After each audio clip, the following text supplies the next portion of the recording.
रजनीगंधा फूल तुम्हारे महके यूं ही आंगन में।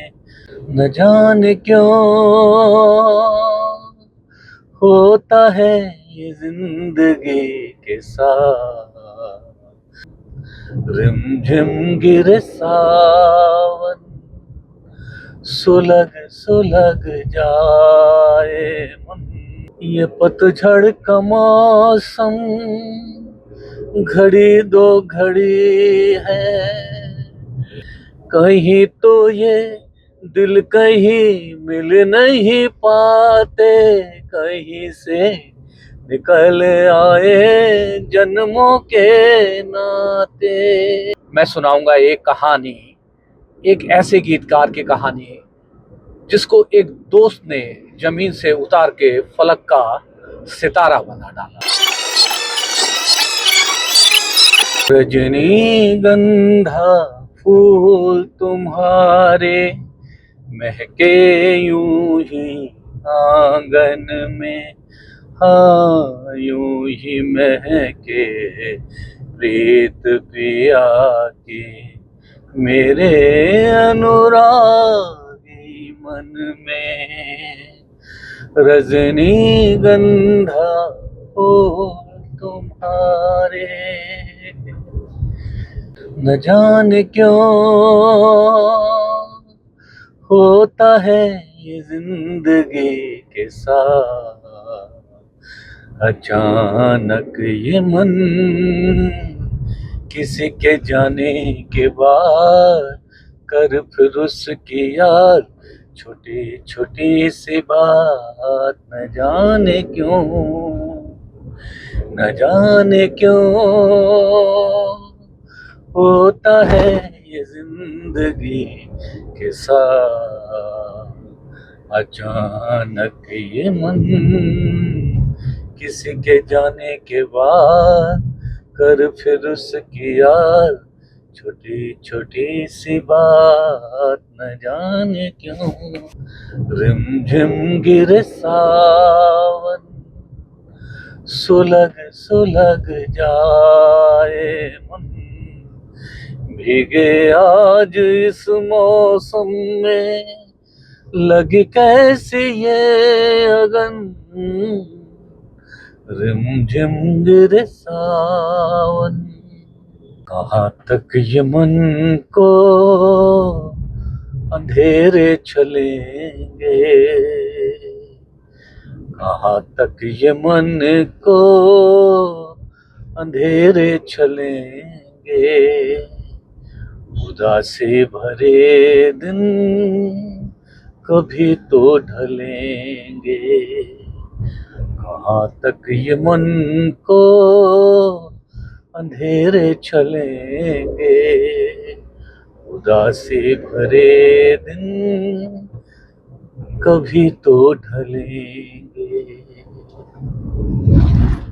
ये पतझड़ का मौसम घड़ी दो घड़ी है।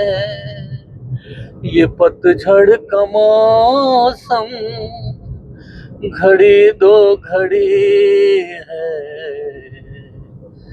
नए फूल फिर से चमन में खिलेंगे।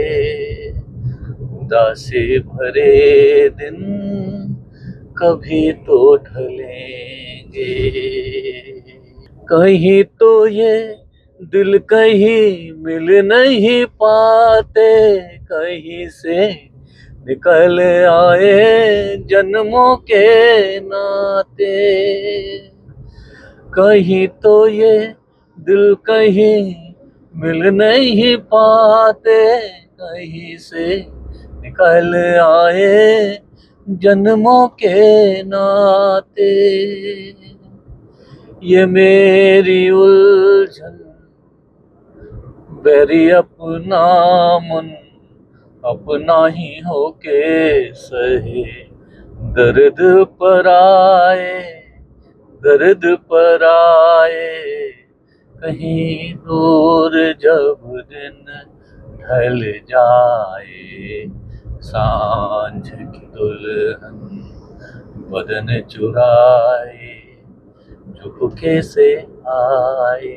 हरे कृष्णा दोस्तों, आज फिर एक नया दिन, सफ़र वही पुराना है। अपने घर से, इंदिरापुरम से निकलकर नेहरू प्लेस अपने ऑफिस चले जाना है।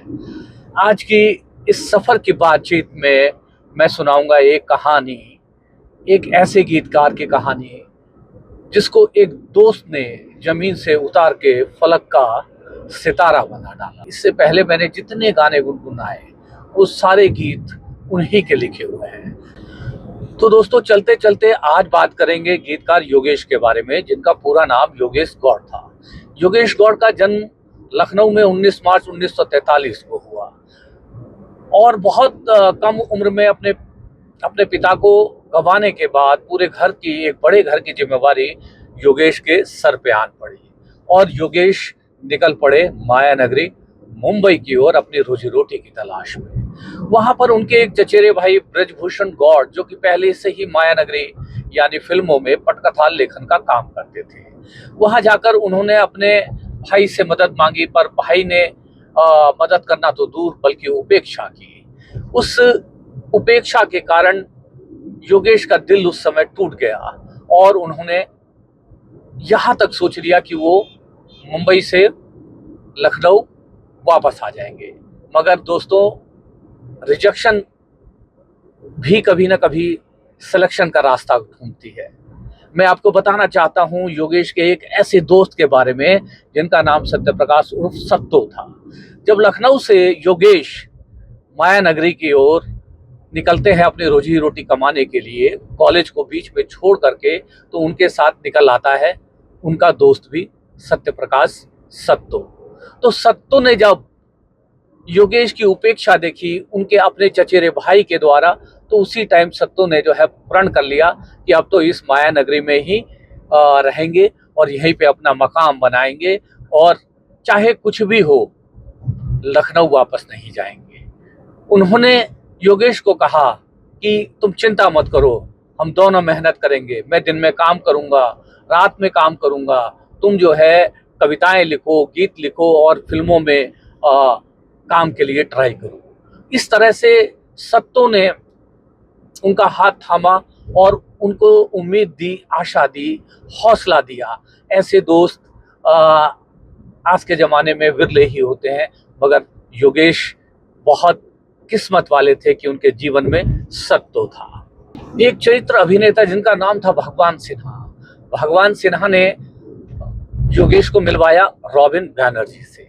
तो दोस्तों, मैं आपको बताना चाहता हूं कि उनके जीवन में दो व्यक्तियों का बड़ा महत्व है, एक सत्तो का और दूसरा रॉबिन मुखर्जी का। ये वो रॉबिन मुखर्जी थे जिन्होंने सबसे पहले योगेश को अपनी फिल्म में गाना लिखने का मौका दिया। फिल्म का नाम था रॉबिन सखी।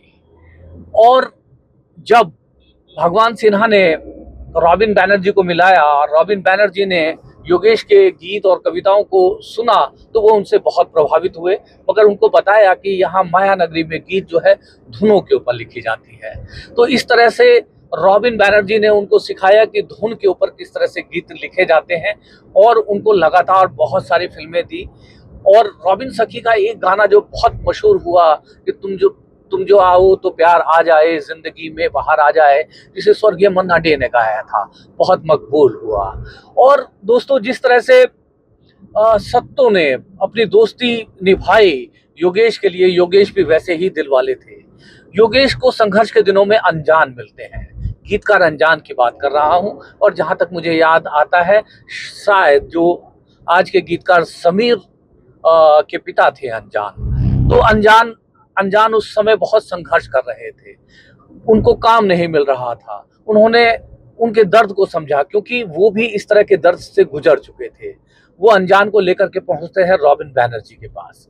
रॉबिन बैनर्जी को बताते हैं कि वो उनकी फिल्मों में अनजान के साथ गाना लिखना चाहते हैं।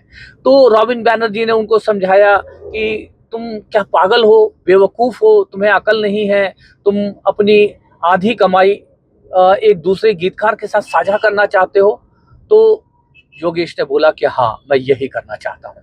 और उसके बाद दोस्तों बहुत सारी फिल्मों में रॉबिन बैनर्जी की बहुत सारी फिल्मों में योगेश ने और अनजान ने मिल करके गाने लिखे।